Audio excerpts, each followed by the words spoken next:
In today's video, I'm going to teach you how to change country in Bluestacks 5. Changing your country in Bluestacks is really about updating the region linked to your Google Play Store account, because most apps read your Play Store region to decide what you can download or see. I'll walk you through the exact path inside Bluestacks so everything stays clear and simple.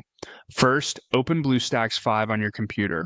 Once it's running, launch the Google Play Store from the Bluestacks home screen.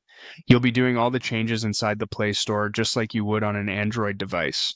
Inside the Play Store, look to the top right and click your profile icon. From the menu that appears, select Settings. In the Settings screen, go to the General section, then open Account and Device Preferences. This is where Google stores your region and related options, so take a second to confirm you're in the right place before moving on. Now scroll until you see Country and Profiles. If the option is available for you, you'll be able to choose your new country here. Go ahead and select the country you want to switch to. Depending on Google's requirements, you may be asked to add a payment method from that country. This is normal. Google uses a locally issued payment method like a card or a region-supported service to confirm the change. Add the payment method if prompted, then review and confirm your changes. After you confirm, your Play Store country will update.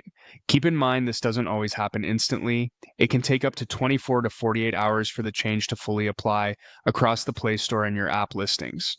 During that time, you might still see content from your previous country, so don't worry if it doesn't switch right away.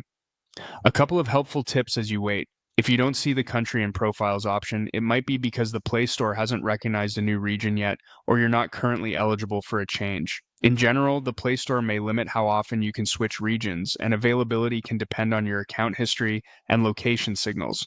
That isn't something you adjust in Bluestacks. It's managed entirely by Google. Once the update goes through, open the Play Store again in Bluestacks and browse. You should notice country-specific apps, pricing, and recommendations that match your new region. And that's it. Open Bluestacks, go to Play Store settings, choose your new country, add a local payment method if asked, confirm, and give it a day or two to finalize.